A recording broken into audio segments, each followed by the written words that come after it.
मुझे मेरे माँ बाप ने शनाख्त दी है, मुझे दूसरों से मांगने की जरूरत ही नहीं है। अपने अंदर हिम्मत पैदा करें, अपने अंदर कोशिश करें, अपने अंदर लगन पैदा करें। और कुरान पाक में जो अल्लाह ने कहा है, लैसल इंसान इल्ला मा सा,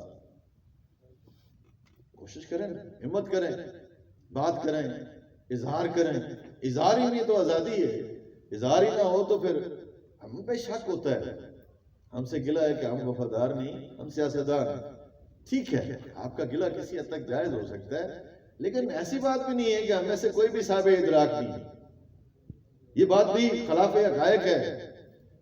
ऐसी बात नहीं है कि कोई जो है वो ये सलीका नहीं जानता, ये हुनर नहीं जानता, वो बेतदबीरा है। ऐसी बात नहीं है। इस खत्ते के अंदर बड़े बड़े लोग मौजूद हैं जो बात करते हैं, सच्चाई के साथ करते हैं, हकायक के साथ करते हैं और हकायक का सामना करने के लिए भी तैयार हो जाते हैं। मैं अभी यहाँ पे बैठा था तो